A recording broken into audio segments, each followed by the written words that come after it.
Bienvenue dans le podcast Nouvelle Conscience.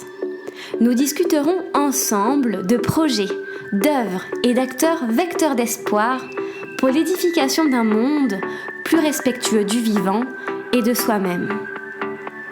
Je suis Manon Sala et je chemine depuis longtemps pour comprendre le lien intrinsèque entre le bien-être individuel et l'élan du collectif.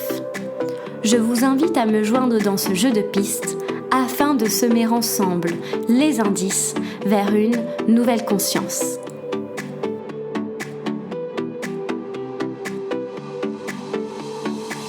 Dans cet épisode, je vous propose un exercice tout particulier, un enregistrement inédit. Pendant 20 minutes, je vous présenterai qui je suis.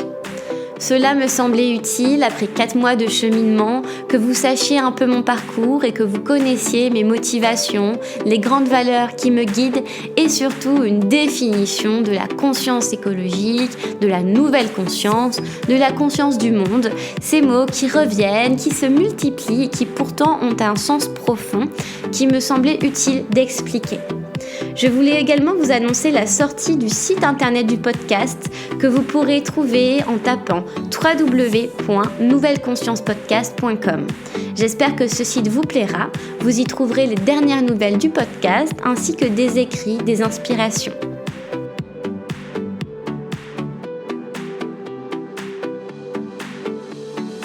Je ne vais pas vous cacher que cet exercice revêt pour moi une difficulté toute particulière. Se présenter. Pourquoi ? Pour qui ?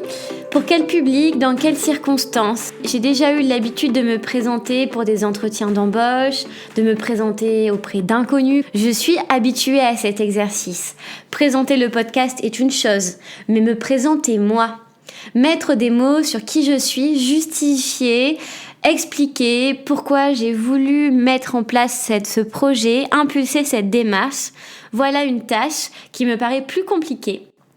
Alors, puisqu'il faut bien commencer par quelque part, je vais remonter à l'origine de la motivation pour l'environnement d'abord, l'écologie ensuite, la conscience écologique et planétaire après. Déjà, cette envie, cette attirance pour la protection de l'environnement, ce goût pour la nature a émergé très tôt, puisque dès l'âge de 8 ans, je crée mon propre club d'écologie à l'école. Cet engagement ne m'a jamais quittée, au collège, lycée, jusqu'aux études supérieures, à l'Institut d'études politiques de Strasbourg. Je pense que j'ai longtemps cherché le combat de mon existence. J'ai longtemps cherché une grande cause à laquelle me rallier. Je suis allée du côté de l'égalité des chances, du côté de la justice sociale, des engagements sociétaux avec toujours l'environnement en toile de fond. L'environnement urbain d'abord, puis petit à petit un goût de plus en plus prononcé pour la nature, le besoin de me plonger à l'intérieur d'elle, d'aller m'isoler parfois, d'aller marcher seule pour me relier à quelque chose qui me semblait inconnu et sur lequel aujourd'hui je parviens à mettre des mots. Alors oui, les mots ne seront pas scientifiques, je ne vais pas vous citer des grandes théories de biologie, de grandes définitions de concepts, mais plutôt ce à quoi j'ai pu me sensibiliser à l'âge de 24 ans, après des études spécialisées un peu dans ce domaine-là, donc en master santé, environnement politique à Strasbourg, et puis surtout des lectures et des rencontres, et puis de grands moments d'écriture. L'écriture a toujours joué un rôle très important pour moi et plane toujours ce rêve de publier un jour mon propre livre. Mais voilà, c'est comme tout projet, je pense que quand c'est le bon moment, celui-ci se déclenche par une série de circonstances, sur une série de rencontres, les planètes qui s'alignent ou bien les énergies qui se croisent, qui s'attirent l'une à l'autre quand c'est le bon moment. Donc je prépare les bases pour ce projet qui émerge et qui naîtra.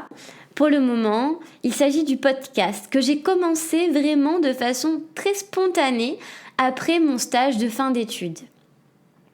Tout au long de mes études, j'ai continué mes engagements multiples dans des organisations non gouvernementales de protection de l'environnement, dans des organisations de protection des droits individuels, des organisations sociales. J'ai organisé des maraudes, j'ai organisé des événements caritatifs auprès d'enfants. Voilà, plein de choses, toujours cette envie de créer, d'entreprendre et de me relier. L'année du Covid n'a pas été évidente pour ça. Et donc, ça a été un moment plutôt d'introspection et de reliance à des énergies plus subtiles, de façon un petit peu... de façon hasardeuse, c'est-à-dire sans que je le décide vraiment, puisque j'ai découvert cela en étant attirée par les cartes dans une librairie à Strasbourg, alors que je cherchais un oracle uniquement pour sa beauté. Le tarot m'a appelée. J'ai décidé de me détacher un peu de ça, mais je pense que rencontrer le tarot et rencontrer ce lien sensible, vibratoire aux cartes, à une autre forme de réalité, m'a confirmé mes intuitions, mes ressentis et cet appel vers la nature.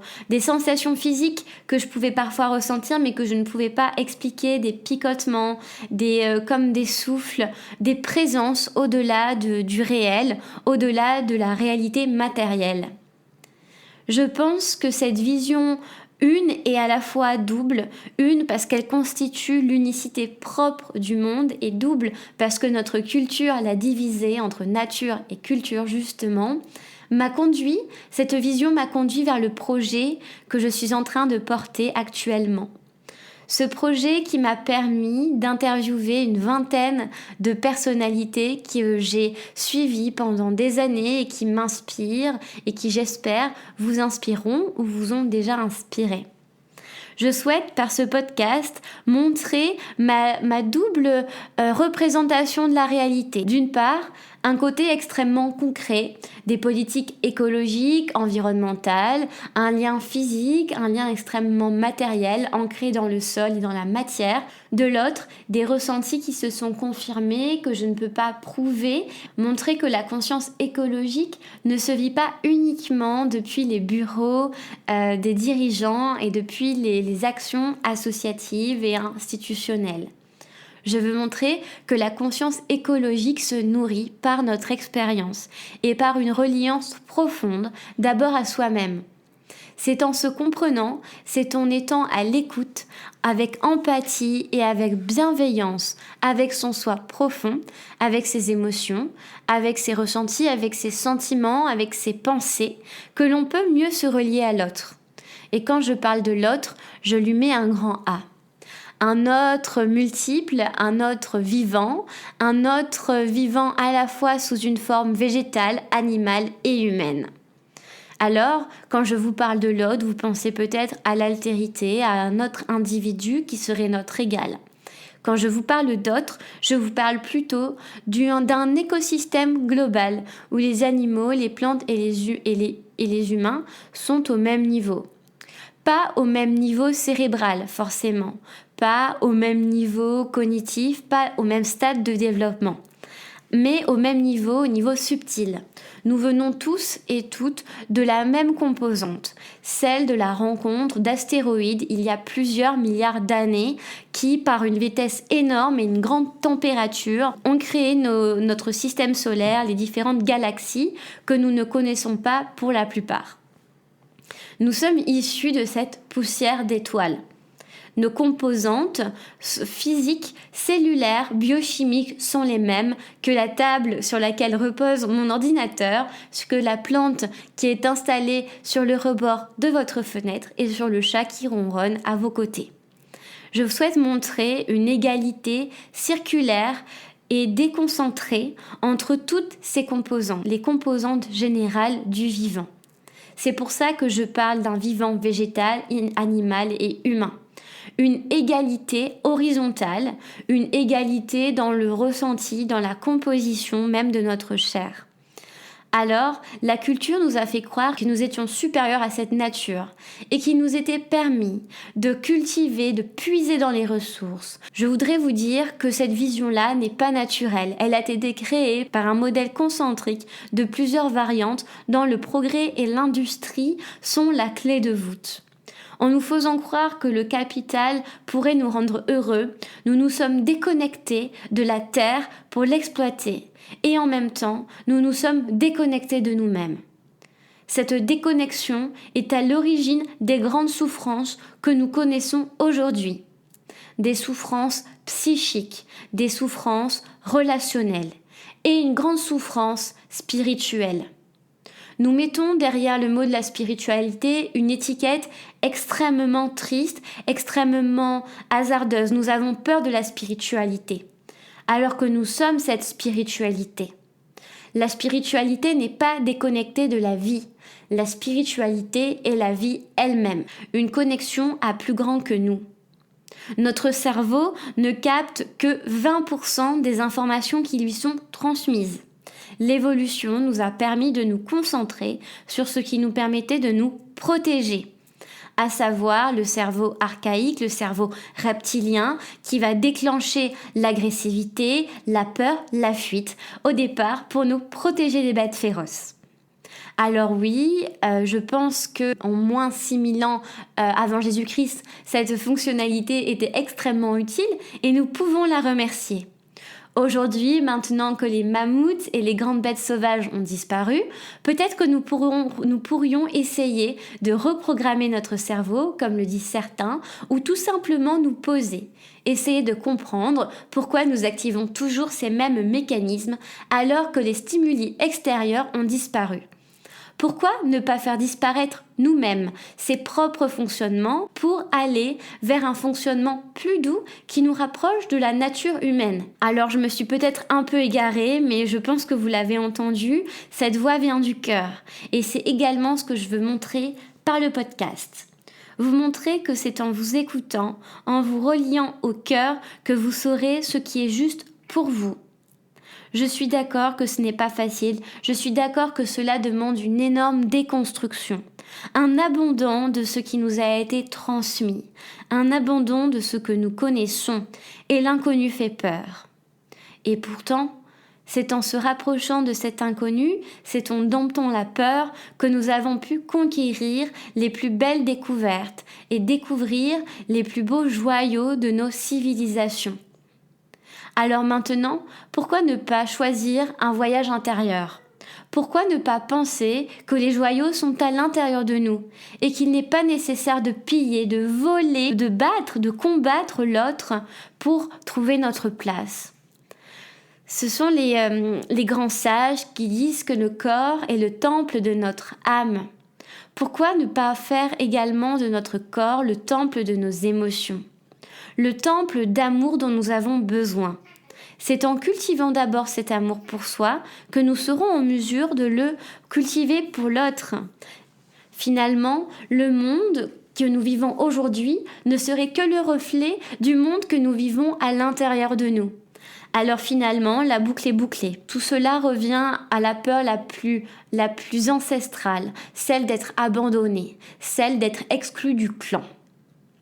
Et finalement, la reliance au grand tout nous explique que nous ne serons jamais marginalisés parce que nous sommes ce clan. Nous sommes ce grand tout, tous et toutes reliés. Ce ne sont pas des concepts mainstream.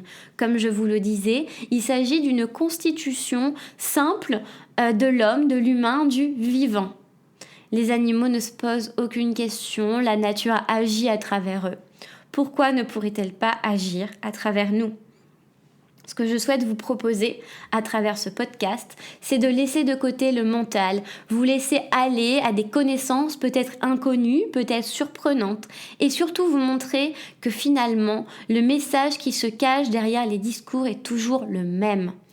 Œuvrer pour le bonheur. Et le bonheur, c'est quoi? Se sentir en sécurité. En tout cas, c'est le premier besoin de base de la pyramide de Maslow. Or, si notre planète, si notre Terre n'est pas en bonne santé, ce besoin de sécurité ne sera pas respecté.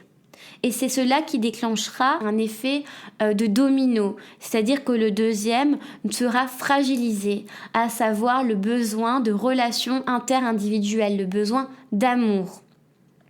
C'est parce que notre terre va mal et que notre première base de la pyramide de Maslow n'est pas respectée que nous ne pouvons pas entretenir la deuxième étape de la pyramide, à savoir les relations interpersonnelles et surtout intrapersonnelles, intra-individuelles, c'est-à-dire avec nous-mêmes. J'espère que ce monologue vous aura donné des clés de compréhension sur ce qui se cache derrière l'appellation conscience planétaire, conscience du monde, conscience écologique. Ça a été un plaisir pour moi de vous en parler. Merci pour votre écoute. Si ce podcast vous a plu, la meilleure façon de le soutenir est de lui laisser 5 étoiles sur iTunes et sur Apple Podcasts. N'hésitez pas également à me laisser un commentaire et à me suivre sur la page Instagram Nouvelle Conscience Podcast. Vous pouvez aussi m'écrire. Je suis toujours ravie de vous lire, de vous répondre et de partager avec vous des idées, des réflexions autour de ce projet de Nouvelle Conscience. Je vous dis à la semaine prochaine. En attendant, prenez soin de vous et à bientôt.